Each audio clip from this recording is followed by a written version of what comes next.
बात करेंगे डिजिटल समावेश की।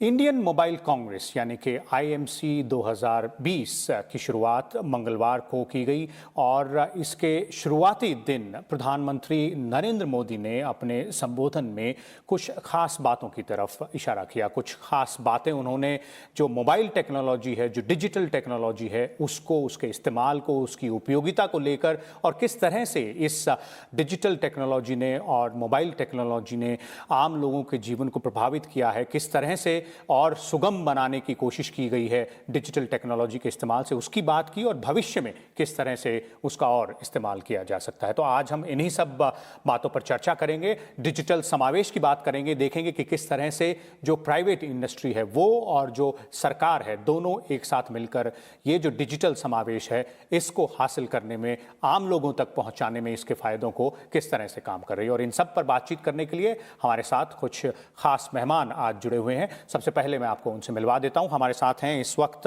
Cellular operator association of India COAI के महानिदेशक lieutenant general retired SP Kochar. हमारे साथ सुबिमल भट्टाचार्य जी भी मौजूद हैं जो कि साइबर टेक्नोलॉजी और डिजिटल टेक्नोलॉजी के एक्सपर्ट हैं। और भारत सरकार की तरफ से हमारे पास दूरसंचार विभाग यानी कि डिपार्टमेंट ऑफ टेलीकम्युनिकेशन के उप महानिदेशक श्री आर के पाठक भी मौजूद हैं। आप सब लोगों का राज्यसभा टीवी में स्वागत है। मैं आपसे शुरुआत करना चाहूंगा जनरल कोचर सबसे पहले, क्योंकि ये जो 3 दिन का जो मोबाइल कांग्रेस जिसे कहा जाता है उसकी जो शुरुआत हुई है, उसकी एक थीम जिसे देखा जाए वो, और कौन से वो पहलू हैं जिन पर खास तवज्जो या खास ध्यान दिया जा रहा है इन 3 दिनों में? जी धन्यवाद विशाल। विशाल, इस कांग्रेस का थीम है inclusive innovation, smart, secure and sustainable. और ये मैं बताना चाहूंगा ये कि पहली बार हो रहा है कि ऑनलाइन कांग्रेस हो रही है। चौथी कांग्रेस है हमारी, लेकिन इस साल ये ऑनलाइन हो रही है। और ये एक बहुत ही अच्छी बात है कि कोविड ने जिस सिचुएशन में हमको डाला, जिसमें कि सब काम ऑनलाइन हो रहे हैं, उसमें इतनी बड़ी कांग्रेस ऑनलाइन की जा रही है और फिजिकल से बेहतर की जा रही है। और मेरे को ये कहते हुए बहुत ही हर्ष हो रहा है कि पहली बार माननीय प्रधानमंत्री आए और उन्होंने लोगों को संबोधित किया इस कांग्रेस में, और उन्होंने टेलीकॉम की अहमियत बताई। आपने मेरे से पूछा कि किस मुद्दों पे इस पे फोकस किया जा रहा है, तो मुद्दे हमारे थीम में दिए हैं स्मार्ट, सिक्योर, सस्टेनेबल। और इसी के ऊपर प्रधानमंत्री ने अपना व्यक्तित्व बताया। उन्होंने बताया कि किस तरह से बढ़ रहा है। उन्होंने बताया कि कोविड के दिनों में एक टेलीकॉम ही एकमात्र ऐसी इंडस्ट्री थी जिसके कारण लोग आपस में जुड़े रहे, जिसके कारण इकोनॉमी चलती रही। और आगे बढ़ते हुए उन्होंने बताया कि किस प्रकार इस टेक्नोलॉजी से इंडस्ट्री को फायदा होने वाला है, कॉमन आदमी को फायदा होने वाला है। और उन्होंने 1-2 मुद्दे ऐसे भी चर्चा में लाए जिससे कि ये टेक्नोलॉजी मिसयूज ना हो, क्योंकि कोई भी टेक्नोलॉजी आए वो मिसयूज भी हो सकती है। तो उन्होंने बताया कि इसको सिक्योर रखना बहुत अत्यंत जरूरी है। और एक जाते हुए उन्होंने एक मुद्दा बताया कि एक टास्क फोर्स बनानी चाहिए जिससे कि इलेक्ट्रॉनिक वेस्ट जो है उसका क्या किया जाए, क्योंकि हमारे देश में इतने ज्यादा इलेक्ट्रॉनिक गैजेट्स हो गए हैं, इतने ज्यादा मोबाइल हो गए हैं, वो हर दूसरे साल या हर साल उसको चेंज किया जाता है, तो वो वेस्ट कहाँ जाएगा। उसके लिए उन्होंने एक टास्क फोर्स के बारे में चर्चा की। तो इस प्रकार हम बहुत खुश हैं कि इंडिया मोबाइल कांग्रेस 2020 एक बहुत ही अच्छा प्लेटफॉर्म निकल कर आया है। और इस साल जो हमने ऑनलाइन इसको चलाया है, वो प्रारंभ के जो हमें बिंदु मिल रहे हैं उससे ये बहुत सक्सेसफुल प्रयास रहा। जी जी बिल्कुल। कई पहलू इसके आपने गिनाए और उन सभी पहलुओं पर बातचीत करेंगे, लेकिन पहले मैं सुबिमल जी को लाना चाहता हूं। सुबिमल जी, पिछले लगभग 8 महीने में हमने कई बार इस मुद्दे को लेकर, इस मसले को लेकर चर्चा की। अलग अलग कार्यक्रमों में आप मेरे साथ मौजूद थे कि किस तरह से जो डिजिटल टेक्नोलॉजी है उसका इस्तेमाल ये जो महामारी है, कोरोना महामारी, इस काल के दौरान किया जा रहा है, ना केवल उससे लड़ने के लिए बल्कि लोगों तक जानकारी पहुंचाने के लिए और अब उसका इलाज निकालने के लिए भी किस तरह से अलग अलग जो टूल हैं डिजिटल टेक्नोलॉजी के उनका इस्तेमाल हुआ है। तो जो प्रधानमंत्री आज कह रहे थे खासतौर पर डिजिटल टेक्नोलॉजी का जो प्रभाव है आम जनमानस पर, उसकी अगर बात करें तो पिछले 6 से 8 महीने में ये प्रभाव कुछ ज्यादा देखने को मिला है। हाँ बिल्कुल विशाल जी, पिछले कुछ ही महीनों, विशेषकर ये पेंडेमिक के समय, हमने देखे कि कैसे डिजिटल टेक्नोलॉजी के माध्यम से लोग अपने बीच संपर्क रखे, लोग अपने कामकाज चलाए, लोग कैसे बिजनेस किए और बच्चों जैसे अपने स्कूल किए, सब कुछ। लेकिन अगर आप देखते हैं, जैसे प्रधानमंत्री जी ने जिक्र किया आज भी या पहले भी 15 अगस्त पे अपने भाषण में, कि हम 6 लाख अपने जो गांव है सब में अगले 1000 दिन में हम डिजिटल टेक्नोलॉजी से रीच करते जा रहे हैं। तो ये जो मामला है, ये जो सीरियसनेस है इस सरकार की तरफ से डिजिटल इंडिया के माध्यम से पिछले 2 साल से हम देखते जा रहे हैं, जिस मात्रा में एक ब्रॉडबैंड कनेक्टिविटी, सेलुलर कनेक्टिविटी या लास्ट माइल तक रीच करने के जो प्रयास है, इसके ऊपर एप्लीकेशंस कराना है। जैसे जनरल कोचर साहब ने जिक्र किया था, हमने आज ये मोबाइल कांग्रेस में एक सस्टेनेबल शब्द भी जोड़ा गया इनके मोटो में। तो ये जो सस्टेनेबल शब्द ये बहुत बड़ा है, क्योंकि प्रधानमंत्री ने ये भी बात बताया कि आज हमारे एक आदत बन चुकी है कि हम हैंडसेट्स या मोबाइल सेट्स टेक्नोलॉजी के साथ साथ या फीचर्स के साथ हम बदलते रहते हैं। तो जिस तरीके से इलेक्ट्रॉनिक वेस्ट भी आते जा रहे हैं।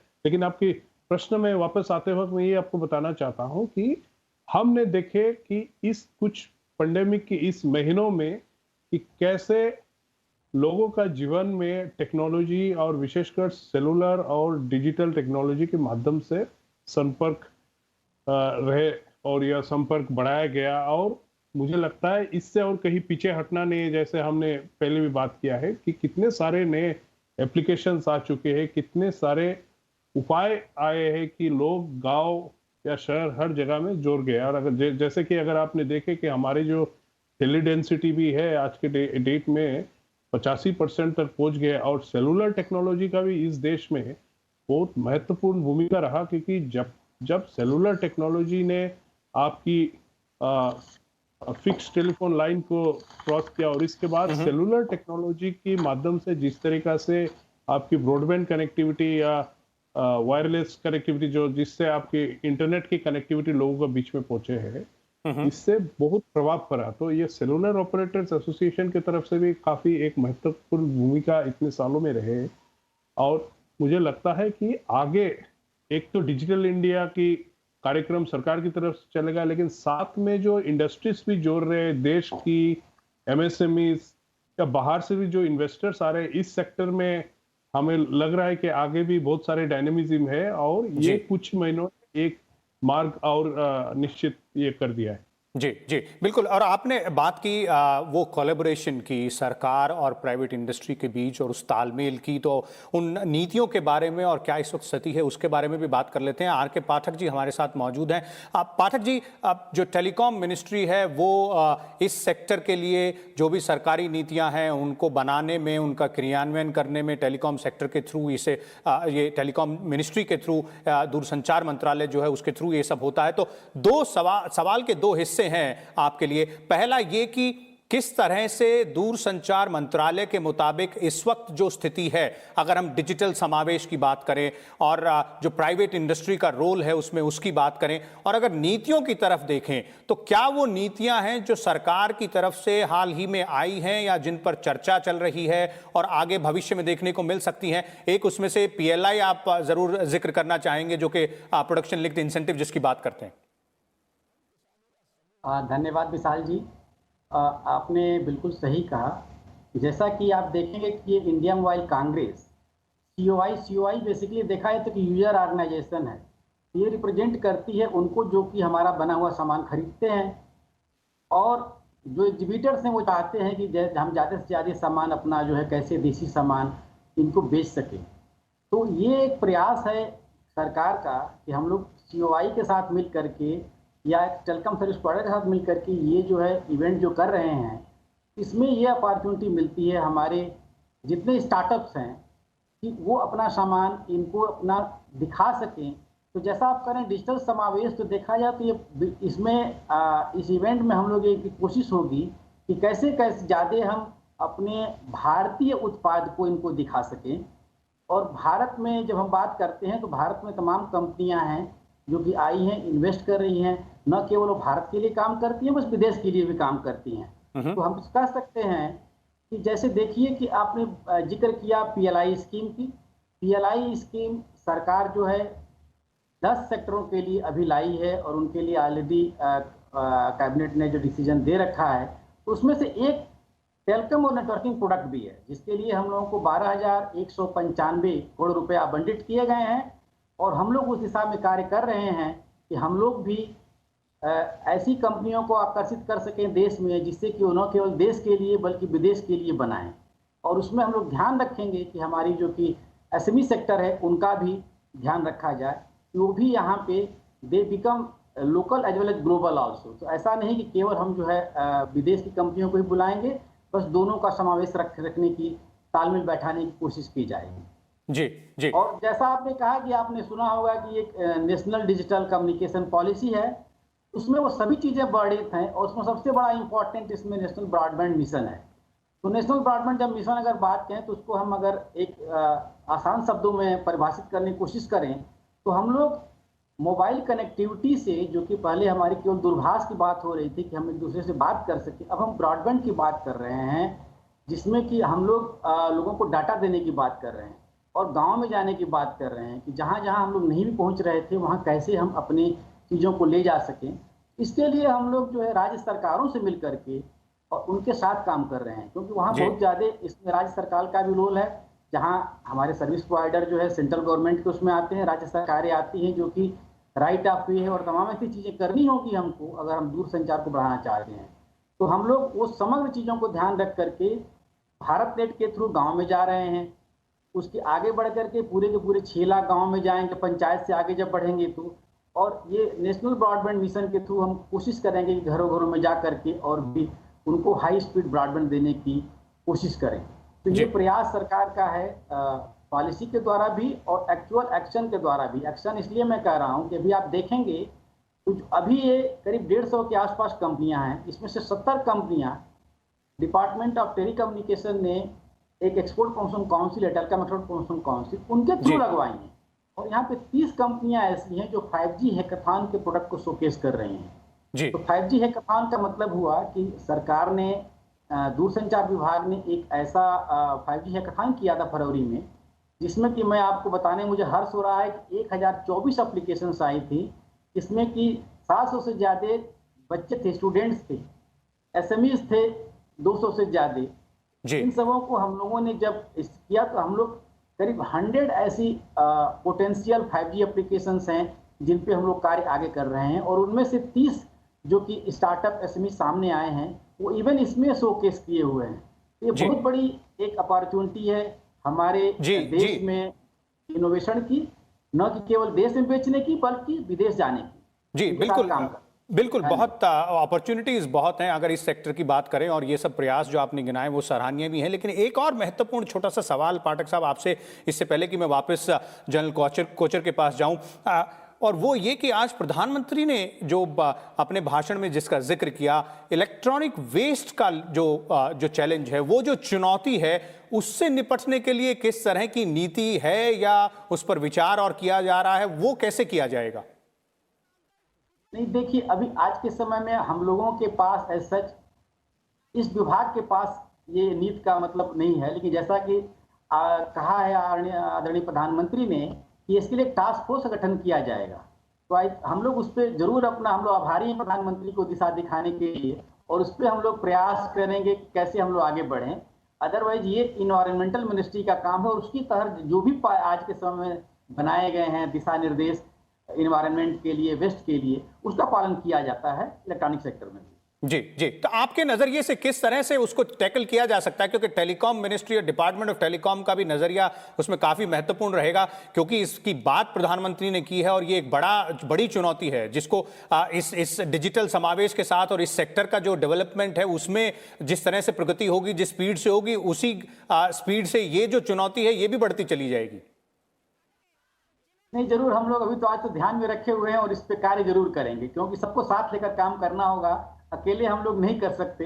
हमारे साथ इंडस्ट्री भी आएगी और भी गवर्नमेंट आएंगे, एक्सपर्ट आएंगे कि हम लोग इसकी दिशा में क्या क्या कार्य कर सकते हैं जो कि पूरे देश के लिए जो है लाभान्वित हो। जी जी, जनरल कोचर आपके पास आना चाहूंगा, 2 सवाल। पहला ये कि इंडस्ट्री के पर्सपेक्टिव से अगर देखें, उन कंपनियों के पर्सपेक्टिव से देखें, उनके नज़रिए से देखें, तो जो अब बातें पाठक साहब ने कही या जो सरकार की नीतियां बनी हैं अभी तक का, और हाल फिलहाल में भी जिस तरह का इंसेंटिव देने की कोशिश की गई है टेलीकॉम सेक्टर को, उसका कितना फायदा मिल पा रहा है कंपनियों को और आगे बढ़ने के लिए, और वो जो डिजिटल समावेश का जो टारगेट है उसको अचीव करने के लिए और किस तरह की मदद की जरूरत या किस तरह की नीतियों में बदलाव की जरूरत इंडस्ट्री चाहती है? तो विशाल जी, इसके बारे में मैं सबसे पहले तो ये बोलूंगा कि गवर्नमेंट और इंडस्ट्री हाथ में हाथ डालकर आगे बढ़ती है। ये कभी हो ही नहीं सकता कि गवर्नमेंट की नीतियां और इंडस्ट्री की देखभाल अलग से हो। गवर्नमेंट की नीति और इंडस्ट्री का सुझाव इकट्ठा चलना है, और इसको ये हमेशा चलता है और ये ऑनगोइंग प्रोसेस है, और इसमें अमेंडमेंट्स होती रहती है। तो उसमें हमें कोई संदेह नहीं है कि ये हमेशा ऐसे ही चलेगा। जहां तक आपने बोला कि डिजिटल किस प्रकार पहुंचा पाएंगे हम सिटीजन्स को, तो ये बहुत अहम सवाल है। पाठक जी ने बिल्कुल सही बोला कि नेशनल ब्रॉडबैंड मिशन एक बहुत बहुत इम्पोर्टेंट व्हीकल है, जिसके कारण फाइबर हर विलेज में पहुंचेगा। और माननीय प्रधानमंत्री ने 15 अगस्त को बोला था कि अगले 1000 दिन में हर एक विलेज में फाइबर पहुंच जाएगा। और फाइबर पहुंचने का मतलब ये है कि बहुत सारी बैंडविड्थ पहुंच जाएगी, जिससे कि हर घर में बैंडविड्थ मिलेगी। वो बेशक फिक्स लाइन से हो, बेशक सेलुलर से हो, किसी प्रकार भी हो, पहुंचेगी। और उससे उनकी बहुत उन्नति होगी। जो चीज शायद हम फिजिकल इंफ्रास्ट्रक्चर से नहीं कर पाए, वो टेलीकॉम इंफ्रास्ट्रक्चर से होगी। अब इसको पहुंचाने के लिए अगर आप देखें तो इसमें, क्योंकि ये नया प्रयास है और बहुत मैसिव प्रयास है, इसलिए मैं कई नीतियों में हमने गवर्नमेंट के साथ चर्चा कर रहे हैं जी। और कई नीतियों में बदलाव की जरूरत है।